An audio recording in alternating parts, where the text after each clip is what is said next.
dua ayat yang paling banyak membuat para sahabat nangis. Ternyata air matanya para sahabat itu paling banyak jatuh kalau mereka membaca surat Hud 2 ayat 15 dan 16. Kana yuridul hayatad dunya wa zinataha nuwaffi ilaihim a'malahum fiha wa hum fiha la yubkhasun. Orang yang kemudian menginginkan dalam kehidupan dunia itu dunia, kami akan berikan dunia kepadanya dan tidak dikurangi. Orang akhi sholat niatnya untuk proyek, dikasih proyek sama Allah, nggak dikurangi sama Allah. Ustadz, ada kok teman saya itu dia itu sedekah untuk bisnisnya berhasil. Ya memang dikasih sama Allah, bisnisnya itu berhasil.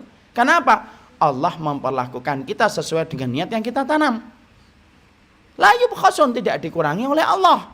Ada orang kemudian sholat tahajud supaya kemudian tokonya laku. Ya tokonya laku, dikasih sama Allah.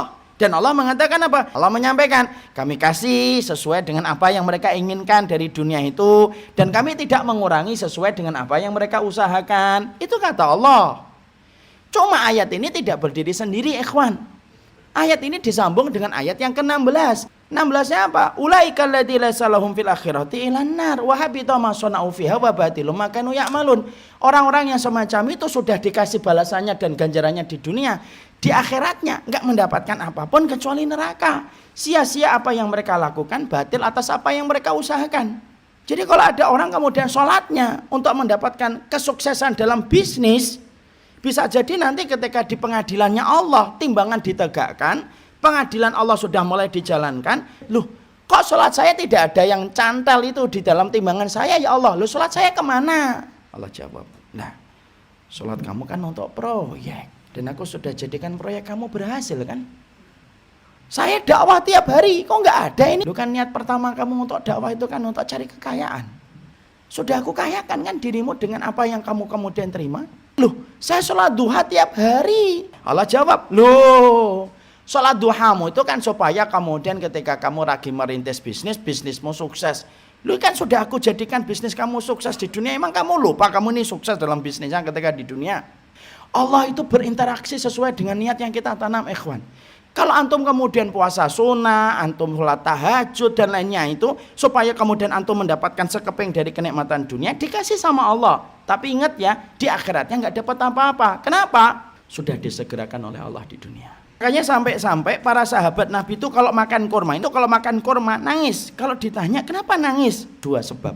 1, karena kurma kami lebih gede daripada kurma yang dimakan Rasul. 2, karena mereka khawatir, ya Allah jangan-jangan balasan ibadah kami itu sudah Allah kasih dengan kurma-kurma enak yang kami nikmati ketika di dunia.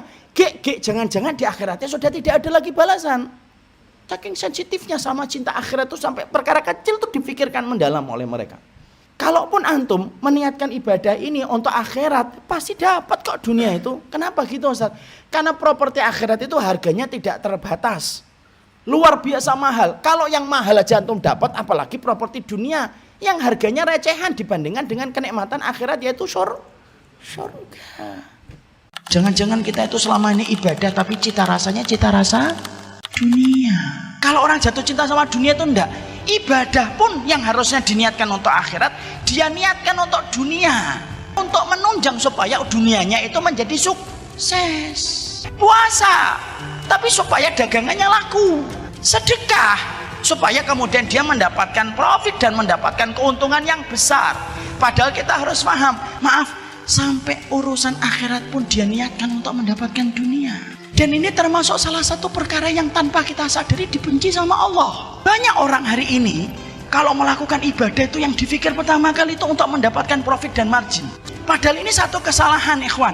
Maaf ya, Allah itu membagi dunia kepada kita itu bukan berdasarkan ibadah, tapi Allah itu membagi dunia dalam kehidupan kita berdasarkan takdir yang ditetapkan oleh Allah 50.000 tahun sebelum Allah menciptakan langit dan bumi.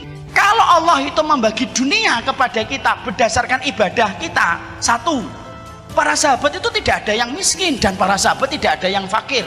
Padahal faktanya rata-rata para sahabat itu miskin, padahal mereka ibadahnya lebih tinggi daripada ibadah kita. Di situ kita mendapatkan sebuah bukti, Allah bagi dunia bukan berdasarkan ibadah.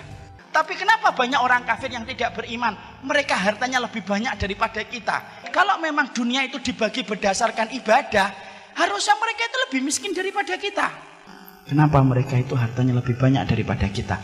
Di situ kita menjumpai bahwasanya Allah itu membagikan dunia bukan berdasarkan ibadah, tapi berdasarkan takaran takdir. Kalau saya ditakdirkan mendapatkan uang 50 miliar, kalau saya jarang sholat duha, kira-kira 50 miliar itu saya dapatkan atau tidak saya dapatkan? Dapatkan.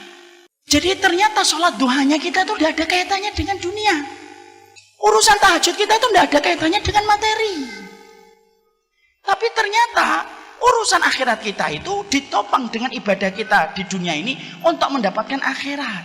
Innamal a'malu binniyat. Segala sesuatu itu tergantung niatnya.